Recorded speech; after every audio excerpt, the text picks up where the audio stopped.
Hi, I'm Denise DeFara. Welcome to my channel and welcome to 61 new subscribers who joined in the last week. It's so lovely to have you all joined and gathering in. I really appreciate it.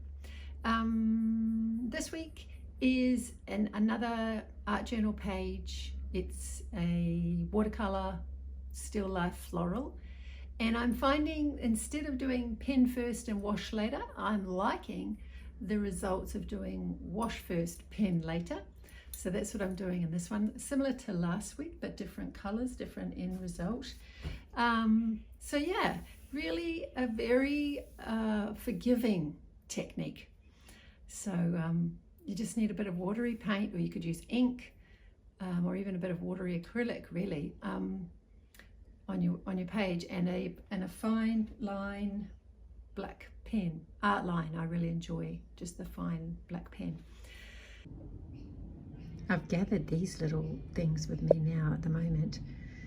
This is some cuttings that I got, and they're taking root there. Some cuttings that I got on a walk around Coogee Headland Beach walk.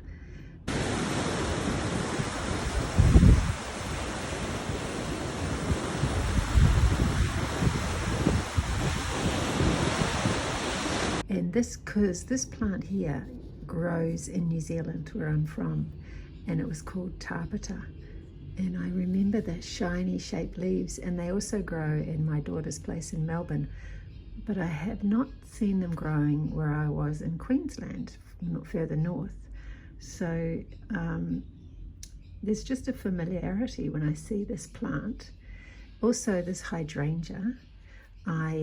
When we went up to the Blue Mountains, which is sort of a nice touristy little town area, well, there's lots of little towns, about an hour or so from Sydney. It's up a mountain, Blue Mountains, very beautiful. Tourist kind of place, or where tourists love to go because it's amazing. And so walking around Lura, I think it was, we came across hydrangeas, lots and lots of hydrangeas growing up there. And I love them. And so there was quite a big bush sticking out, over into the footpath, and I just plucked off a tiny little cutting.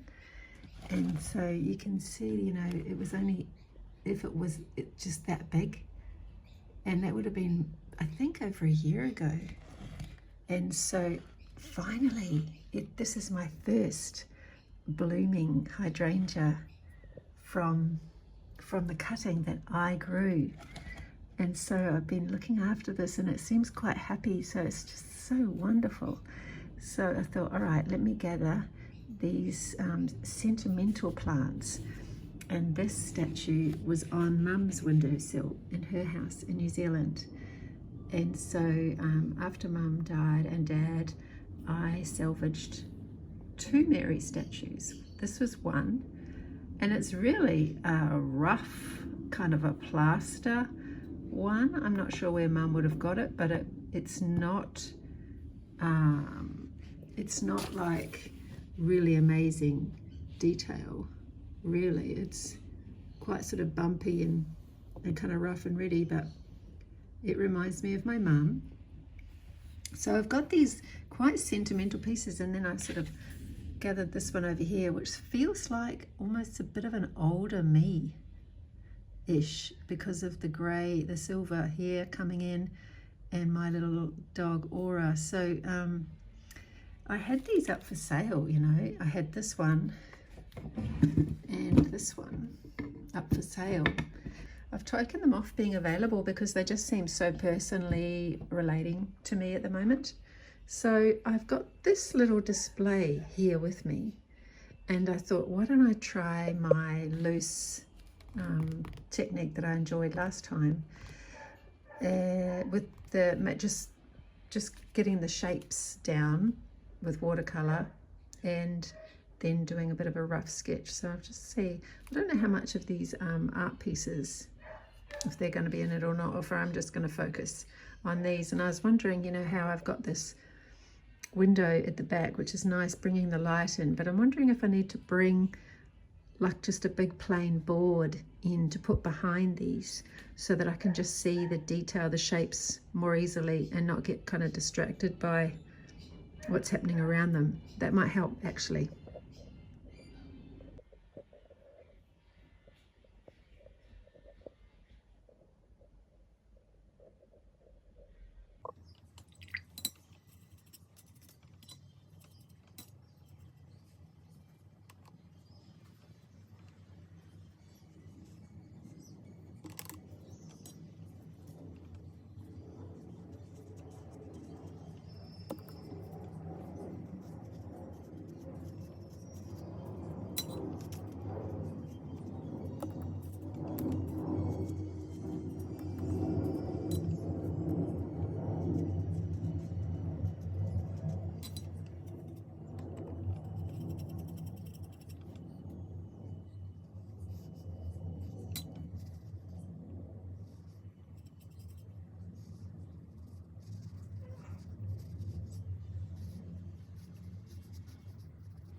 If you're in the market for some art cards, if you love some of my figurative work, and there's quite a variety. A lot of them are the figurative Matisse kind of based inspired work. I have quite a number of bundles of art cards available on my website. I'll put the link for those below. All right.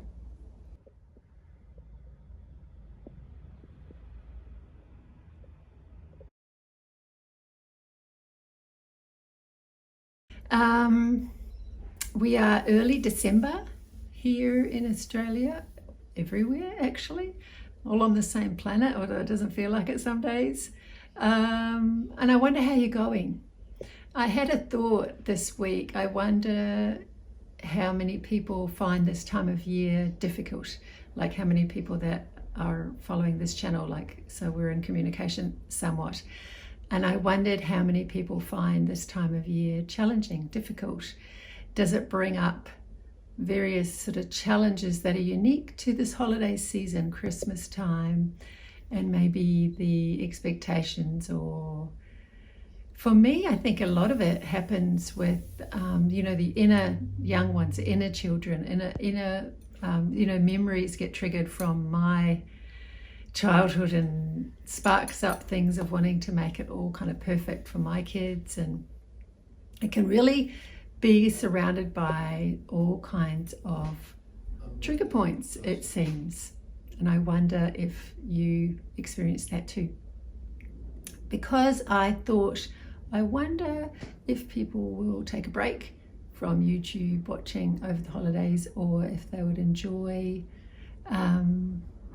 you know, a chatty kind of conglomeration of things.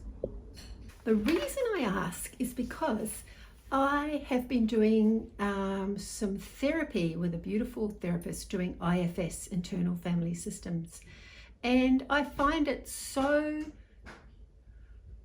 wonderful that I kind of get lost away in YouTube watching videos and stuff like that sometimes that are all really, really helpful.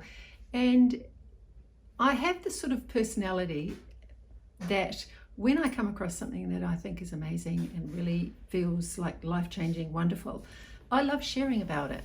So I sometimes wonder at the audience that I have gathered if they would like such additions to my video options, whatever, because I would love to do maybe some chats along the way, a bit more specifically about just topics of interest that are coming across my life, and then they weave into my art. It just all ends up being just all part of it. And I love having a holistic kind of expression and sort of not trying to compartmentalize too much. Look, I understand there should be have good boundaries about some things that are not, you know, like to be shared publicly because timing, whatever, personal, you know, too much information. But there's other things that I think are just so universal that they can be helpful, useful by being shared. So I'd love to hear from you if you're interested in that sort of content. That would be amazing to hear back if that's of interest. You know, I seem to be really awkward at making this at the moment. My husband's in the kitchen making his lunch. I can hear him. He's got headphones on listening to Krista Tippett on Being podcast. But I actually just have this big thing where I find it really difficult to speak into my camera or whatever when anyone else is in the house, and I'm trying to get over that discomfort, fear thing. And so this is practice for me, that I can hear him over there, but I'm keeping on going. So thanks for your patience, and I think I'll sign off there and add this as this little snippet at the end for the lovely ones of you who watch till the end. Maybe not everybody does. According to the statisticy things, anyway, I don't take too much notice because I find all that stuff mind-numbing. Anyway, all right, thanks so much for being here, and I will see what wants to come through next and bring you something new. All right, bye.